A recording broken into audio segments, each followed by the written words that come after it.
Skateboarding and painting. I've been challenged. I've been challenged by 3 other artists to see who could paint the best skateboard. Now, a few months back, there was an event called Artists in Wonderland that was thrown at 1000's warehouse. If you guys don't know who 1000 is, be sure to check out his channel. Basically, myself, NBArtistry, and Chuck Lee decided to volunteer our time as YouTubers to go there and kind of learn, see what everyone's doing, and just help out on set. And now, months later, 1000 thought it would be a good idea to get the 4 of us together for a challenge. The first thing we had to do was get on a call together and just figure out exactly what we were going to do. So that's just what we did. We got together and it was really good to see everyone, and everything was going super smooth. That is, of course, until 1000 pulled out his evil Wheel of Fortune. I had no idea what to expect, of course, but he explained to us that he was going to spin it twice and pick 2 animals for us. The first spin landed on Chameleon, and I was pretty cool with that. But what was that second spin going to land on? A capybara. Of course it would be a capybara. Now, I was a little disappointed only because they kind of just look like giant rodents. They're cute, but there's not a lot of details to go off of, so it's definitely going to be a huge challenge. Now, another thing I want to point out is that we are allowed to either do 2 separate characters on one board or morph them into one creature. I'm assuming most people expect me to morph them into one creature, but we'll see. Now, I thought maybe the prompt would end there and that would be all we had to do was just 2 characters, but then 1000 went and pulled out a whole nother Wheel of Fortune. Evil! What was this one gonna be? This wheel was to pick items for the characters. And just what would that first item be? A machete. I could actually really work with that. A machete sounded pretty awesome. Now, at this point, I thought we were done. But then he said that we were going to spin it again and pick another item. Please be something good. Please be something good. The spinner kind of got stuck, and then 1000 decided to poke it and seal our fate with guitar. At this point, everything was just sounding super random, and I was glad it was over. Only it wasn't over yet. He pulled out another spinner. What more could he possibly add to this prompt? We've got 2 characters, we've got 2 items, but I guess when you got all that, you got to pick an activity for them to be doing. And just what would that activity be? Jet skiing. Freaking jet skiing. In all seriousness though, as ridiculous as this idea may be, I think it's right up my alley. I have no idea what I'm going to come up with, but let me grab my board and start. All right, I've got my skateboard here. I don't exactly have a solid game plan. I know that I like to lay things out vertically instead of horizontally. So I think I'm going to stack some characters. That's about all I know. I want to start by just creating a gradient of color on the background. And since they're going to be probably in the sea, in the ocean, I'm going to go with teals and blues, maybe a hint of yellow or something for a little skyline in the background. So let's go prep this deck. I based the skateboard with a nice greenish blue, and from there I put a hint of yellow across the center line, and then I grabbed a color teal to kind of just brush onto the edges, and from there I grabbed a darker tone of teal so that the sky and water could be a little darker towards the edges of the skateboard. Okay, so while that's drying, I'm going to grab my iPad and I'm going to create a layout for the skateboard. I think it'd be nice if there was a little storyline to help illustrate this, so sit back, get comfy, and enjoy the story. In a land far, far away was an unlikely duo. This duo consisted of a sneaky little chameleon known as Tongue and a capybara by the name of Captain Cap. Every day, Tongue would serenade crowds from all over with his beautiful voice while Captain Cap would magically play his guitar. Their performances were good, however the two were always getting into adventurous troubles together. They grew up on the streets and made just enough money from their act to get by. One night, after a performance on Skull Island, Cap was invited to play a card game with a pack of hyenas at the Hyenas Hideaway. It was a local dive bar. The amount of gold on the card table that night was more than Cap and Tongue had ever seen before. Things were going well for Cap as he sat happily at the table winning hand after hand. However, his luck would soon run out as one of the hyenas had noticed Tongue was actually helping Cap to win. Tongue was able to sneak around and see everyone else's cards and signal to Cap from on top of a liquor barrel across the room. One of the hyenas finally noticed Tongue on top of the barrel and yelled to the others, "They're lying cheaters! Get them!" In a panic, Tongue looked at Cap, struck a match and yelled, "Run!" Then kicked the liquor barrel over as he gracefully leaped into the air and tossed the lit match down at the leaking liquor barrel. The liquor immediately caught fire as the barrel rolled into the shelf with the other stored barrels. The hyena's hideaway would soon be engulfed in flames. The hyenas immediately ran to try to put out the fire, and as chaos ensued, Cap was able to grab 2 handfuls of gold off the table. Tongue jumped into the air and swung off hanging lights until he managed to land on the shoulders of Cap. With gold in hand, Cap fought his way out the back entrance where the two would then be on the run. Luckily, there was plenty of jungle surrounding them and they were able to take safety as they hid in a tall tree. From the tree, they were able to see the hyenas down at the shoreline. Unfortunately, it was exactly where Cap and Tongue had docked their boat. The two watched sadly as the hyenas destroyed the boat as payback for the destruction of the hyenas' hideaway, as well as all the gold that was stolen from them. In the morning, Cap and Tongue snuck down to the docks and found all that remained intact was their center mast, a few flags attached, as well as Captain Cap's guitar. Nearby was a bright yellow jet ski and a pile of rope. Under the pile of rope, there was a machete. The two realized they could secure the mast to the jet ski in case it ran out of gas and make their getaway. Now armed with a machete, guitar, and beautiful vocal cords, the two sailed off into the sunset into their next adventure.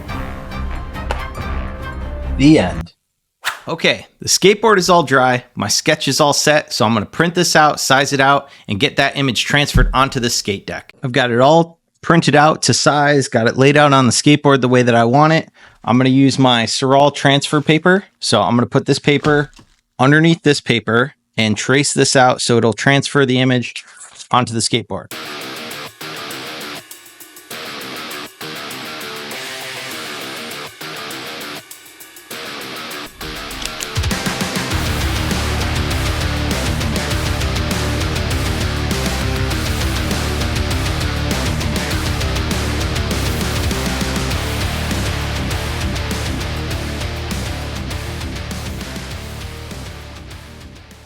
So I got my image all transferred. You can probably see the light pencil mark there. I don't want to lose this. I don't want to smudge this while I'm painting. So before I go straight to paint, I want to hit it with the workable fixative. So I'm going to spray a coat of this on. I'm going to let that dry. And then I'm going to plan what kind of medium I'm going to use on this. I think I might airbrush the background. I don't really airbrush anymore. I kind of hate the cleaning process of airbrushing, but I think I'd like a nice soft background and then I can do a fine line foreground. Let's just spray it and take it from there.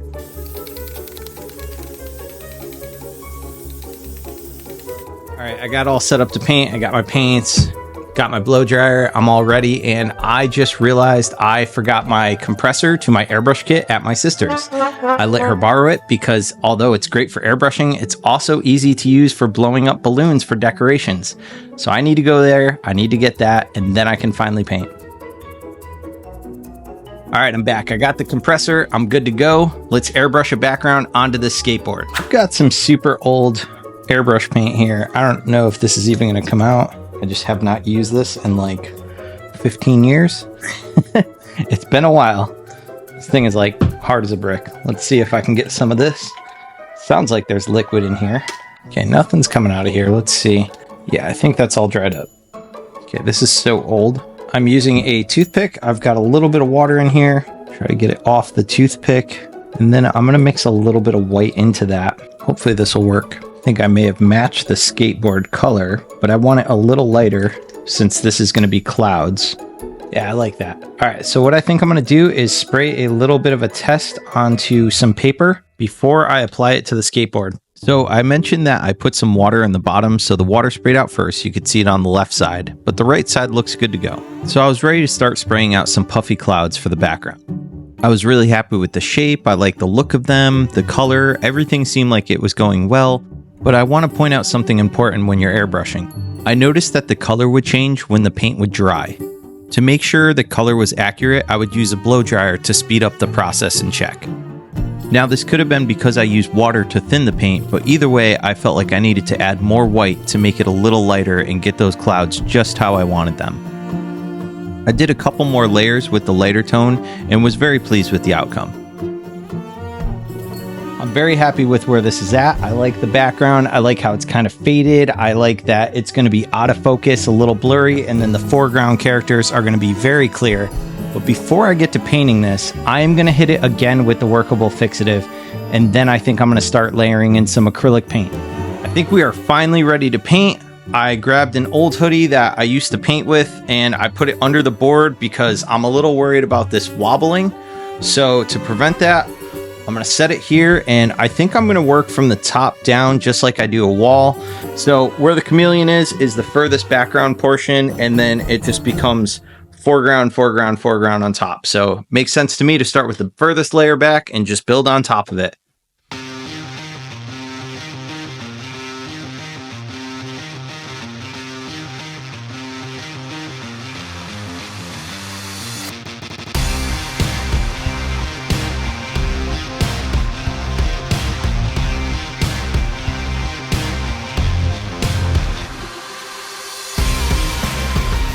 I'm excited to paint, and I definitely want to have fun with this painting, but I'm so nervous to lose.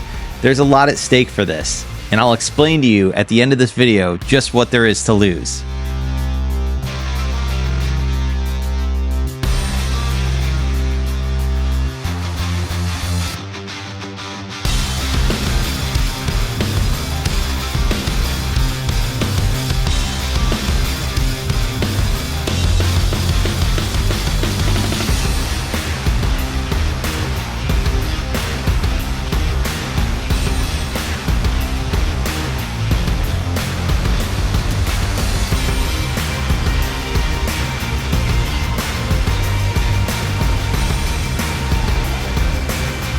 Everyone in this contest is so talented.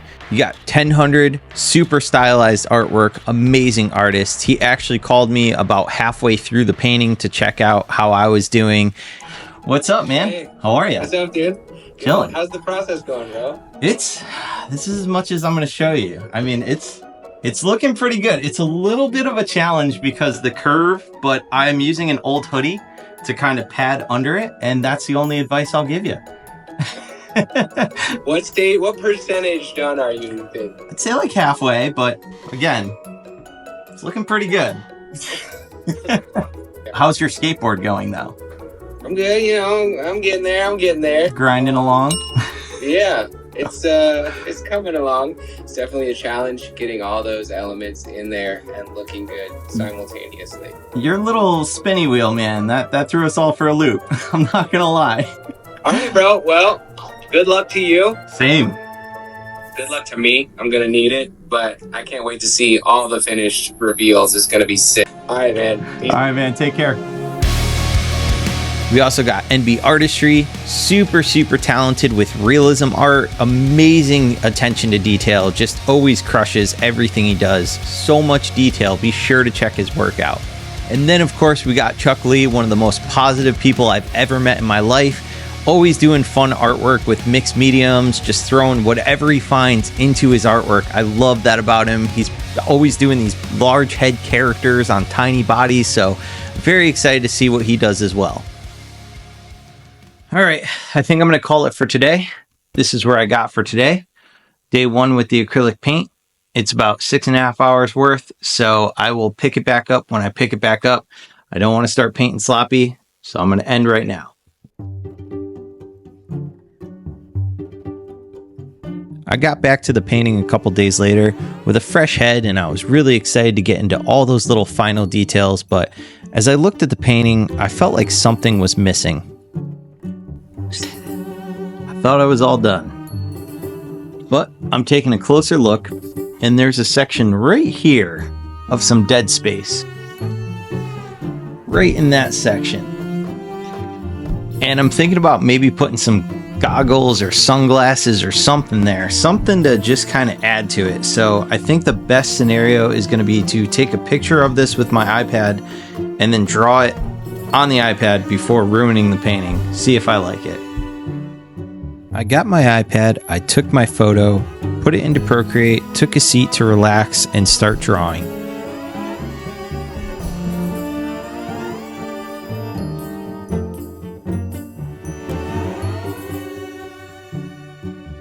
Okay, I added some goggles. I really like them. I'll show you guys now. Just a tiny little detail, but I think it's going to make all the difference, at least for me. So yeah, now that I've got it here, I've got to transfer that here. So I'm just going to freehand paint it in and hope for the best. I really like the addition of these goggles. I think they were a great way to take up some of that dead space. And as I put the final details into them, I'd like to give a special thanks now to all my Patreon members. If you'd like to be added to this list and support me more, you can head on over to patreon.com and look up Woke1, where I've got plenty of tiers and different options available. And of course, another way to support me is to head on over to my website, woke1.com. Here I've got plenty of merch available, from stickers to pins, some phone cases. I've got some shirts, I've got prints, I've got original artwork, and the best part is I ship worldwide. So be sure to take a look, check it out, and maybe pick yourself up something. I'll leave a link in the description, and I'll get you back to the skateboard project right now. Alright, at this point, I think I'm pretty much done. The last thing I want to do is just put a clear coat of polyurethane on there, just to kind of create a little more contrast. I think it'll help bring some of the dark tones out, and we're going to see if it works now, and then I'll get some final shots of this thing for you. Alright guys, I think my skateboard is finally complete. I am super happy with that coat of polyurethane. It made it very shiny, and on top of that, I think it made all of the dark tones a little richer, so I like that contrast that it has. And as promised, I told you I'd let you know at the end of the video just what the winner gets. Well, the four of us decided it would only be fair that we play for keeps.